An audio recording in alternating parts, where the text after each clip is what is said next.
Fibre. अपने शरीर को स्वस्थ रखने के लिए आपको 7 मेन जो न्यूट्रिशन है, जो पोषक तत्व है, इनकी आवश्यकता होती है। कार्बोहाइड्रेट अपन को खाने से मिल जाता है, पानी अपन जनरली लेते हैं, और तेल अपन को खाने में सब्जी पूरी जो भी सब्जी वगैरह खाते हैं उसमें तेल डालते हैं। तो ये 3 चीजें तो अपन को नेचुरली सबको मिल जाते हैं। बाकी के 4 पोषक तत्व अपन को प्रॉपरली केवल सब्जी प्रोटीन खाने से नहीं मिल पाते हैं। बाकी प्रोटीन आपको चाहिए, आपके शरीर का जितना वजन है उतने ग्राम प्रोटीन की आवश्यकता आपको जरूरत है। जैसे मेरे शरीर का वजन 60 किलो है, तो मेरे को 60 ग्राम प्रोटीन की आवश्यकता है पर डे। मिनरल आपको नहीं मिल पाते हैं, विटामिन आपको नहीं मिल पाते हैं, और फाइबर नहीं मिल पाता है। और जितने भी बीमारियां, पेट से संबंधित जितनी भी बीमारियां, खासतौर से कब्जी की बात करें, कब्ज कुपज, क्या नाम है, डाइजेशन सिस्टम खराब होना, फाइबर की वजह से होता है। तो फाइबर भी बहुत महत्वपूर्ण है। इसी तरीके से फसल के लिए, फसल के लिए अपन को आवश्यकता होती है COH। सी मतलब कार्बन, सी मतलब कार्बन है, और O का मतलब है ऑक्सीजन, और H का मतलब है हाइड्रोजन। ये 3 चीजें तो अपन को मिलती हैं, और इसके साथ साथ 3 चीज आती हैं PNK। P मतलब फास्फोरस, N मतलब नाइट्रोजन, और K मतलब है यहाँ पे पोटेशियम। पोटेशियम। जिस तरीके से अपने शरीर को 7 पोषक तत्वों की आवश्यकता होती है, उसी तरीके से फसल को भी, पेड़ पौधों को भी ये 7 पोषक, एक और है इसमें जिंक, यहाँ पे मैं लिखा नहीं हूं, ये जिंक, ये 7 पोषक तत्वों की आवश्यकता इनको भी है। आपको कार्बन की आवश्यकता है, ऑक्सीजन की आवश्यकता है, हाइड्रोजन की आवश्यकता है, पोटेशियम की आवश्यकता है, नाइट्रोजन की आवश्यकता है, और फास्फोरस की आवश्यकता है, और जिंक। ये 7 पोषक तत्व अपन को पौधों के लिए चाहिए ही चाहिए। अगर ये 7 पोषक तत्व अपन को मिलेंगे नहीं, जिसमें आपको COH, इसको अपन शॉर्ट फॉर्म में लिखते हैं, जैसे अपन उसको MFW लिखते हैं ना, vitamin mineral protein fibre, PVMF, PVMF जो अपन लिखते हैं, प्रोटीन विटामिन मिनरल फाइबर। इसी तरीके से इसको अपन अपने लिए लिख सकते हैं COH PNK। ये पोषक तत्व अपन को चाहिए। सी मतलब कार्बन, O मतलब ऑक्सीजन, H मतलब हाइड्रोजन, और ये 3 पोषक तत्व आपको पेड़ पौधों को, फसल को नेचुरल तरीके से मिल जाते हैं। बाकी 3 जो रहती हैं, और इसके साथ में एक 7वां है जिंक, ये अपन को अलग से देने होते हैं। किसी भी फसल को आपको फास्फोरस, अपना नाइट्रोजन और पोटेशियम, ये आपको अलग से उस खेत में देने होते हैं, जिससे पेड़ पौधों को ये समय समय पर, कौन से समय ये पोषक तत्व अगर उसको मिलेंगे, ये खाद के तहत मिलते हैं, जैसे अपनी यूरिया में अपना NPK रहता है, DAP में रहता है, इनसे इनसे मिलता है। इसी तरीके से अपना हरित संजीवनी में ये सारी चीजें साफ करने के लिए, हरित संजीवनी को इसी तरीके से इसको बनाया गया है। बड़ा कपड़ा दिया, इसमें 7 पोषक तत्वों के हिसाब से जो चीज को जरूरत होती है, किस समय उनको किस चीज की आवश्यकता है, वो इसमें आपको दिखाई गई है। जैसा कि अपने जीवन में COH PNK और जिंक, ये 7 हो गए एक एक।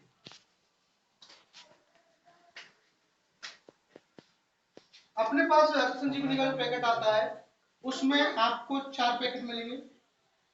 4 पैकेट, जैसे अपना अपना अपने जीवन से समझे इस चीज को। जैसे अपनी बाल्यावस्था होती है, फिर किशोरावस्था होती है, फिर युवावस्था होती है, और एक परिपक्व अवस्था।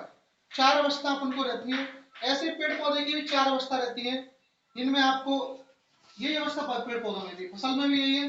अब कौन सी अवस्था में कौन से पोषक तत्वों को चाहिए, उसी को ध्यान में रखते हुए ये बनाया गया है अपने आरसीएम का हर्ष संजीवनी पोस्टर है। मैं आपको एक पोस्टर दिखाना चाहूंगा, देखिए ये पोस्टर हम लोगों ने निकाल रखा है और आप देख पा रहे होंगे इस पे दो पैकेट बने हुए हैं।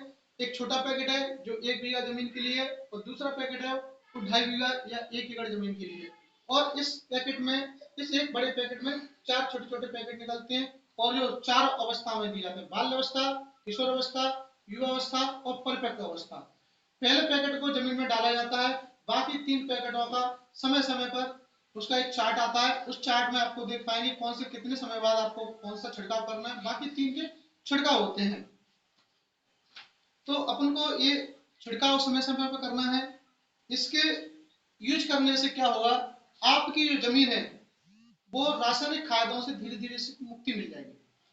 अभी अपनी जो जमीन है उसमें आपको यूरिया डीएपी जो डाल रहे हैं, जो कीटनाशक डाल रहे हैं, उनसे जमीन तो बंजर हो ही रही है, फसलें भी कहीं ना कहीं जहरीली हो रही है और उनका सेवन करके अपना बीमारियों का घर बन रहा है बॉडी, अपनी बॉडी बीमारियों से घिरी जा रही है। अभी जैसे बीपी की समस्या बहुत हो गई है, घुटनों का दर्द, जैसा कि सरसों का तेल बहुत लोग खा रहे हैं, तो सरसों का तेल में ना जो सल्फर होता है और जो अपन यूरिया खेत में डालते हैं तो सल्फर और यूरिया दोनों का रिएक्शन होकर यूरिक एसिड बनता है और यूरिक एसिड बॉडी में जमने लगता है, घुटनों में जमने लगता है, कोहनी में जमने लगता है, कमर में जमने लगता है और उससे दर्द होता है और इसका नाम दिया जाता है घटिया वायु। तो घटिया वायु की जो परिस्थिति है अपना इस सरसों के तेल के खाने से हो रही है। और सरसों का तेल क्यों हो रहा है, क्योंकि इसमें यूरिया डाला जा रहा है और इसके साथ साथ इसमें कुछ कीटनाशक भी डाले जा रहे हैं, तो उनके भी कहीं ना कहीं अपने शरीर पर दुष्प्रभाव पड़ रहे हैं। तो इन दुष्प्रभावों से अपन को बचना है, अपने खेत को बिल्कुल जैविक खेती की तरह, अपने हर्ष संजीवनी की तरह इसको यूज करेंगे, हर्ष संजीवनी यूज करेंगे तो इसका क्या है, आप अपने किसी भी खेत में किसी भी रासायनिक खाद या किसी क्या होता है, जमीन को आदत लग चुकी है, उसको यूरिया चाहिए, डीएपी चाहिए, लेकिन इसको अपन धीरे धीरे रिड्यूस कर सकते हैं, इसको कम कर सकते हैं। अभी जैसे आपके खेत में आप 100 किलो खाद डाल रहे हैं, तो आप जब हर्ष संजीवनी यूज करेंगे तो आपको उसमें से 25% इसको रिड्यूस करना होगा। 25% आप इसको रिड्यूस करते जाएंगे तो 4 फसलों में, मतलब यार 4 साल में अपने बोले तो आपकी खेती पूरी जैविक खेती हो जाएगी। और कुछ ऑर्गेनिक कंपनियां हैं वो आपके आके खेत का टेस्टिंग करेंगी, एग्रीकल्चर विभाग भी टेस्ट करता है और आपके खेत में अगर ऑर्गेनिक खेती पाई जाती है तो आपकी खेती में जो फसल होती है उसका दाम आपको कहीं ज्यादा अच्छा मिलेगा, बहुत ही किफायती रेट में मिलेगा। बस शर्ते आप किसी प्रकार का केमिकल यूज नहीं करेंगे और जब हर्ष संजीवनी आप यूज करेंगे तो धीरे धीरे आपका, जैसे आपने 25% एक साल में कम किया, रिड्यूस किया खाद, आपने अगले साल फिर 25% किया, फिर अगले साल फिर 25% किया और अगले साल फिर 25% किया, ऐसे आपका 4 साल में आपके खेत रासायनिक खाद से मुक्ति मिल जाएगी और आपकी जो खेती है वो पूरी ऑर्गेनिक जैविक खेती हो जाएगी और उसमें जो फसल होगी उसका जो दाना होगा वो अच्छी रेट में भी जाएगा और आपका और आपके परिवार का और अपने देश का स्वास्थ्य अच्छा होगा। इसके खाने से आपका स्वास्थ्य अच्छा होगा। ऑर्गेनिक कंपनियां जो आएंगी आपको देखेगी, आपकी जमीन का टेस्ट करेंगी और आपकी फसल का भी टेस्ट करेंगी, कहीं ना किसी बिना रासायनिक खाद की यूज बनी हुई है तो आपको कंपनी सर्टिफाइड भी करती है और आपके खेत की जो भी फसल है वो कंपनी खुद ले जाएगी। क्यों, ऑर्गेनिक कंपनियां हैं वो ढूंढती है किसानों के, भाई जो ऑर्गेनिक खेती कर रहा है, जो जैविक खाद पे खेती कर रहा है, बिना रासायनिक खाद की खेती कर रहा है, उनको लोग ढूंढते हैं और उनको सर्टिफाइड भी करते हैं। बशर्ते ये है कि आपके खेत में किसी प्रकार का केमिकल यूज ना हो। और इसका अपन को अगर अपनी खेती ऑर्गेनिक बनानी है तो 4 साल का एक प्रोसेस अपन को पास करना है, क्योंकि अगर यूरिया और डीएपी अगर यूज करते रहे तो आने वाले 10 साल, आने वाले 20 साल बाद जमीन बंजर हो जाएगी, जैसे हरियाणा पंजाब में हो चुका है और अपने बेटों और अपने नाती को वो जमीन खाने योग्य या फसल की योग्य नहीं मिलेगी जिसमें उसके लिए कुछ अनाज पैदा हो सके। 4 साल का अपना एक ट्रीटमेंट है, आप इसको करेंगे चालू तो आपका खेत पूरा ऑर्गेनिक हो जाएगा। इसके लिए थोड़ा सा कुछ वो भी प्रोसेस है। अपने खेत में जिस भी ट्रैक्टर से अपन अगर जुतवा रहे हैं तो आपको सर ट्रैक्टर के अगर कहीं किसी रासायनिक खेत में जोत के आया तो उस ट्रैक्टर के पहिए भी धुलने हैं, उसमें मिट्टी चिपकी नहीं होनी चाहिए, उसके हल से भी मिट्टी लगी नहीं होनी चाहिए किसी रासायनिक खेत की, तब कहीं जाके आपका खेत ऑर्गेनिक होगा। पूरी तरह एकदम 1% भी उसमें किसी प्रकार का केमिकल नहीं होना चाहिए और आपका खेत ऑर्गेनिक हो जाएगा, आपकी फसल ऑर्गेनिक हो जाएगी और आपको अच्छा दाम मिलेगा और आपका स्वास्थ्य भी अच्छा रहेगा, जो व्यक्ति इसको खाएंगे उनका स्वास्थ्य अच्छा रहेगा। तो फिर को पूरा ऑर्गेनिक की तरफ जाना है, खेती को बचाना है और खेती के साथ साथ अपने स्वास्थ्य को भी बचाना है। तो आगे की जानकारी अभी और चलो और ये अपना ये हो गया। और इसके साथ साथ अपने यहाँ पे और भी बहुत सारी चीजें मिलती है, जैसे अपने डिपेंड एक आता है। हाँ, जो अपन जैसे फसलों में कुछ बीमारियां लगती है, तो उसमें बीमारियां कुछ कुछ बीमारियां होती है, तो उसके लिए भी अपने आरसी कंपनी का एक डिपेंड के नाम से आता है।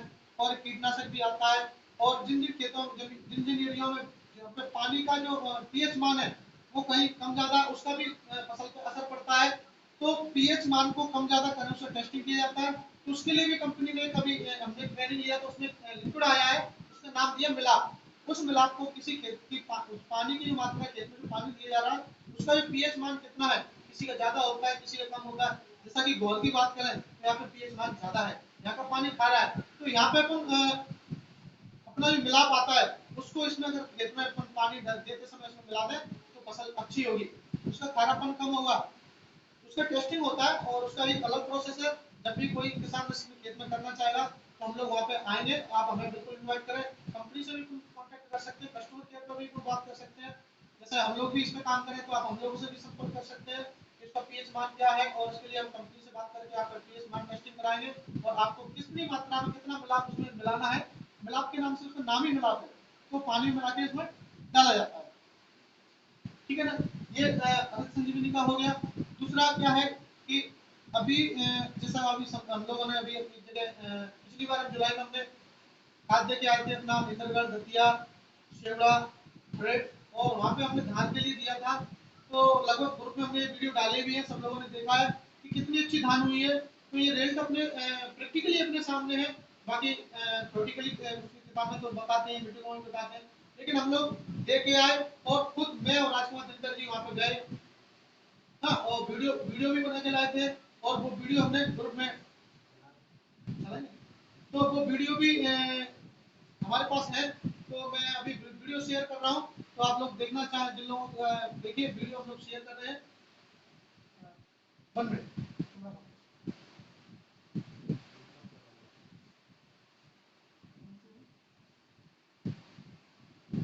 मैं अभी वीडियो शेयर कर रहा हूँ।